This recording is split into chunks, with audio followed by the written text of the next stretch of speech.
दयालपुर नाम का एक गांव था जहां बाबूलाल नाम गरीब किसान रहता था। उस किसान के पास एक छोटा सा खेत था। उसी खेत में खेती करके जो भी अनाज होता उसी से बाबूलाल खुश था। उसकी बीवी निर्मला घर में एक गाय की देखभाल में लगी रहती और उसके दूध से भी कुछ खर्चे निकल जाया करते थे। कई बार खेत में फसल अच्छी नहीं होती थी। आज खेत में जाना जरूरी है। खेत भी सूखता जा रहा है। कुछ समझ नहीं आता निर्मला। खेत में दिन रात मेहनत करते हो लेकिन फिर भी फसल अच्छी नहीं होती। भगवान ना जाने कब तक हमारी परीक्षा लेंगे। शुक्र है हमारे पास ये गाय है, नहीं तो हमारे घर में कुछ भी खाने को नहीं होता। देखो जी, हम इस गाय के दूध के व्यापार को बढ़ा लेते हैं जिससे कुछ तो पैसे आएंगे घर चलाने को। बोल तो तुम सही रही हो, लेकिन खेत को भी तो नहीं छोड़ सकते। कभी ना कभी तो बारिश होगी जिससे खेतों में नमी आ जाएगी और फसल अच्छी होगी। क्या करें, कुछ समझ नहीं आती। मैं इस गरीबी से तंग आ गई। माँ जी की दवाइयों का खर्चा भी बड़ी मुश्किल से निकल पाता है। तुम चिंता मत करो निर्मला, भगवान के यहाँ देर है अंधेर नहीं। खेत में कुछ काम बाकी बचा है, मैं उसे निपटा कर आता हूँ। तुम माँ और बच्चों का ध्यान रखना। अच्छा जी ठीक है। बाबूलाल घर से निकलकर सीधा खेतों की तरफ जा रहा था। उसे रास्ते में महान पंडित मिले। वह बाबूलाल को देखते ही गाने लगे। आज शुभ दिन आया है, तेरे समय ने तुझे बुलाया है। जिस घड़ी का तुझे इंतजार था वो तेरे निकट चला आया है। बाबूलाल को थोड़ा अजीब लगा। यह क्या बोल रहे हैं पंडित जी? मगर गांव में सब लोग जानते हैं कि ये एक महान पंडित हैं। इनका कहाँ कभी खाली नहीं जाता। प्रणाम पंडित जी, आज कहाँ को चल दिए और क्या बोलते जा रहे हो? वैसे तो रोज चुपचाप चले जाते हो, आज गाना गा रहे हो। पंडित बाबूलाल को ही घूरे जा रहा था और वही गीत गाए जा रहा था। आज शुभ दिन आया है, तेरे समय ने तुझे बुलाया है। जिस घड़ी का तुझे इंतजार था वो तेरे निकट चला आया है। अच्छा पंडित जी, अब मैं चलता हूँ। खेतों में बहुत काम है, बुवाई नहीं की तो फसल अच्छी नहीं होगी।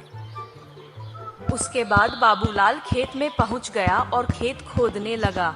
आधा खेत खोद दिया। पूरा खेत खोदते हुए उसका फावड़ा किसी कठोर चीज से टकरा गया। यह क्या चीज है जिससे यह आवाज आई है? पूरा खोद कर देखना पड़ेगा। बाबूलाल तेजी से खोदने लगा और वहां खोदने के बाद उसे एक पतीला मिला।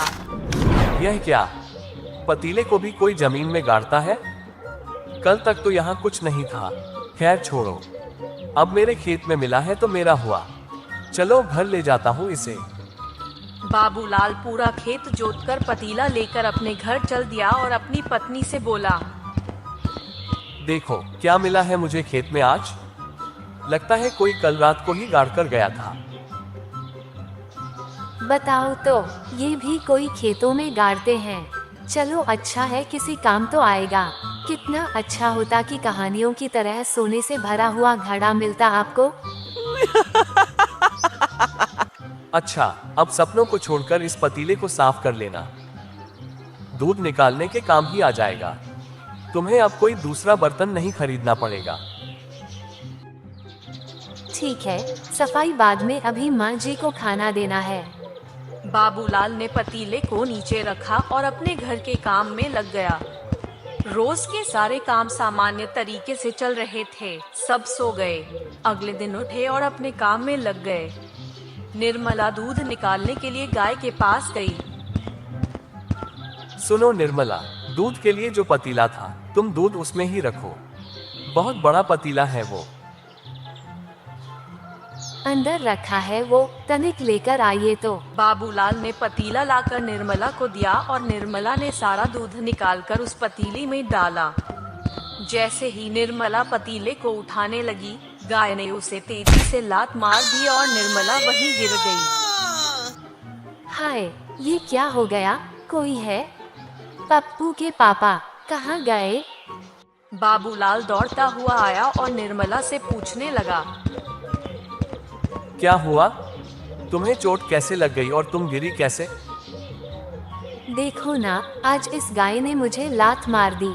मैंने पहले ही कहा था तुम निकाला करो दूध। यह मुझे पसंद नहीं करती है। ठीक है, आराम से उठना। बाबूलाल ने निर्मला को उठाया और आराम से खटिया पर बैठा दिया। इसके बाद बाबूलाल ने पतीले को उठाकर एक तरफ रख दिया। अरे सुनो, दूध के पतीले को सही जगह रख दो, नहीं तो मेरी सारी मेहनत बेकार हो जाएगी। बाबूलाल ने सुना नहीं और गाय के पास काम करने लगा।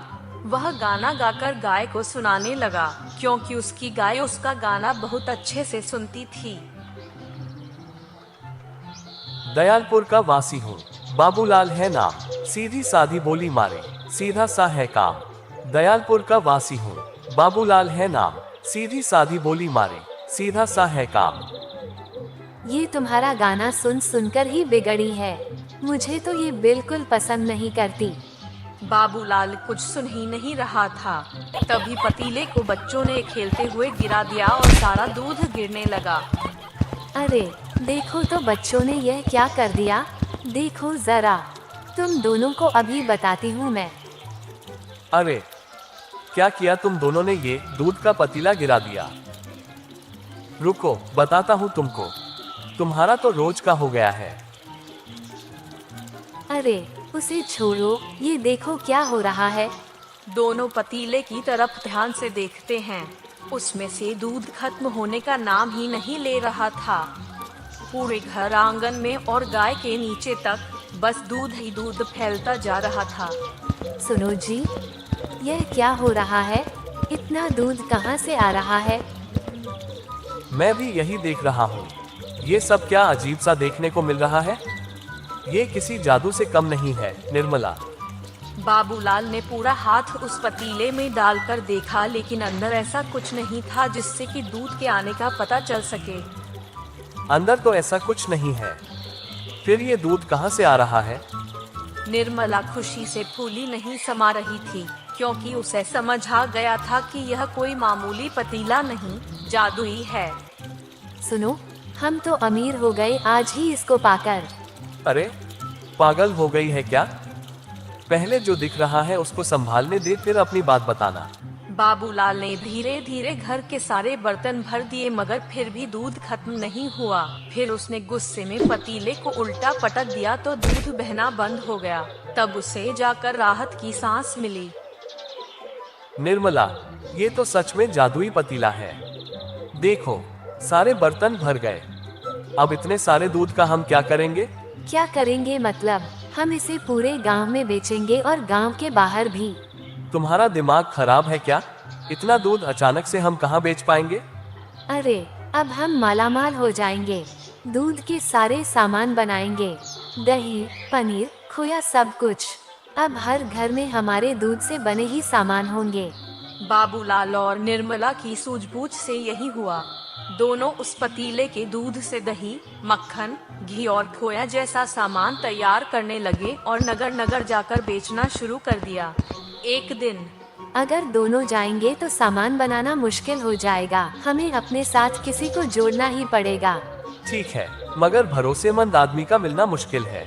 मैं किसी को बुलाती हूँ, मगर बहुत सावधान रहना पड़ेगा, कहीं उसके सामने पतीले का राज न खुल जाए। इसके बाद गांव के कुछ लोगों को भी उसने अपने साथ रख लिया और अपना व्यापार बढ़ा लिया। देखते ही देखते उनके पास अपना खुद का घर और नौकर चाकर भी हो गए। वहीं दूसरी तरफ बाबूलाल का बड़ा भाई भी रहता था, जो पहले से ही अमीर था। अपने भाई को बढ़ता हुआ देख उसे जलन होने लगी। देखो तो, कहाँ इनको रोटी तक नहीं मिलती थी, आज यह मेरे से ऊपर उठ रहा है। सही कहा जीजाजी, गरीब भिखारी लगता था, लेकिन अब तो ठाठ बाट देखो, आपके सामने है सब कुछ। पता करो फिर, इस बात का इंतजार है। आखिर यह ऐसा क्या कर रहा है? आप चिंता मत कीजिए, मैं इसका पता लगा लूंगा आखिर माजरा क्या है। लगाना ही पड़ेगा, तुमको फोकट का नहीं पालता हूँ मैं। तुम मेरी बीवी के भाई ना होते तो रास्ते में कोई भिखारी होते। चेतन ऐसा सुनकर घर से बाहर आ गया और अपने दोस्तों के साथ बात करने लगा। यार, ये जीजा भी ना, जब देखो तब कुछ ना कुछ बोलता ही रहता है। पहले तो इसका कुछ करना पड़ेगा। देखो, एक काम करते हैं, तेरे जीजा को ही गायब करवा देते हैं। नहीं यार, दीदी को पता चला तो हर एक पेड़ पर बंदर बनकर घूमने को बोलेगी। तो एक काम करते हैं यार, प्रधान जी का कुत्ता छोड़ देते हैं। सुना है बहुत भागता है वो, थक कर कुछ दिन अपने आप बिस्तर पकड़ लेंगे। नहीं यार, वो भी सही नहीं है। अगर गलती से काट लिया तो रोज रोज उठते बैठते मुझे काटेंगे जीजा जी कुत्ता बनकर। ये भी सही नहीं है। अभी तो जीजा जी ने बाबूलाल के घर क्या चल रहा है उसका पता लगाने को कहा है, लेकिन कैसे? अरे मैं बताता हूँ, गांव में 2 चोर आए हैं, दोनों चोरी करने में खूब माहिर। उनको बाबूलाल के घर भेज देते हैं कि पता करो माजरा क्या है, और लगे हाथ चोरी भी कर लाओ। हाँ, यह सही है। तुम उनको बाबूलाल के घर भेजो और सब कुछ समझा देना कि चोरी का माल सरदार रामलाल के घर चाहिए। हाँ ठीक है। दोनों चोर छिपते हुए बाबूलाल के घर जा पहुँचे और खिड़की से झांक कर देखते हैं। उस समय बाबूलाल और निर्मला पतीले से दूध बढ़ा रहे थे। यह सब देखते ही चोर बोला, उड़ी बाबा, ये देखो, कोई जादू चल रहा है क्या? ये दूध कहाँ से आ रहा है?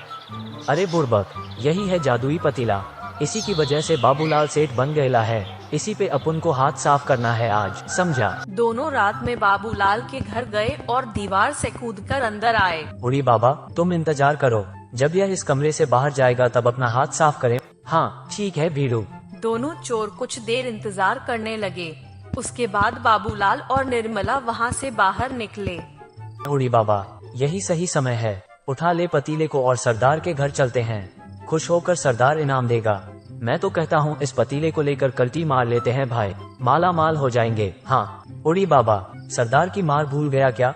नहीं नहीं, मैं तो जाकर उसी को पतीला दूंगा। हाँ। दोनों उस पतीले को लेकर वहाँ से चलने लगे और सीधे जाकर सरदार के घर जा पहुँचे। सरदार और चेतन दोनों उन्हें देखते रहे और सोचने लगे, वाह साले साहब, कमाल कर दिया। तो इस पतीले की वजह से बाबूलाल सेठ बन गया, लेकिन इसका इस्तेमाल कैसे करना है? कुछ गड़बड़ तो नहीं होगी? अरे जीजा जी, डालो कुछ भी इसमें, बस बहुत सारा हो जाएगा। जो भी डालूं, मैं अपनी चिलम डाल दूं क्या इसमें? अरे नहीं जीजा जी, इतनी चिल्मों का क्या करोगे तुम? कुछ ऐसा डालो जिससे बहुत सारा धन मिले। दोनों ने काफी देर तक यही सोचा। ऐसा क्या है जिसे डालकर वह 4 गुनी हो जाए? कोई कीमती चीज डाल दी और वह वापस नहीं आई तो? भाई साहब, मैं ऐसा जोखिम नहीं लेता हूँ। फिर उसमें से दूसरे वाले चोर को कुछ विचार आया। अरे भीड़ू, तुम्हें तो कुछ समझ में ही नहीं आ रहा है। मैं इसमें अपनी चुराई हुई अंगूठी ही डालकर देखता हूँ।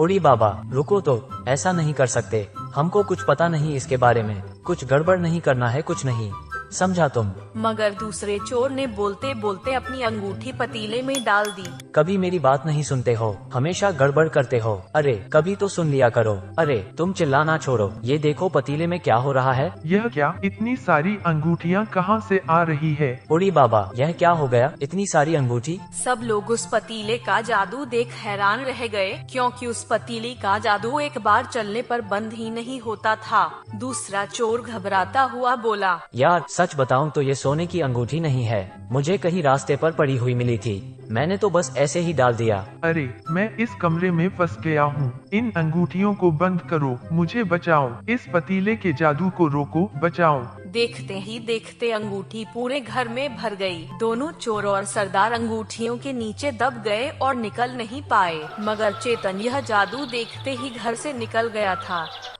अपने लालच के चलते ही इनके साथ ऐसा हुआ। इस पतीले ने उनको अच्छा सबक सिखा दिया।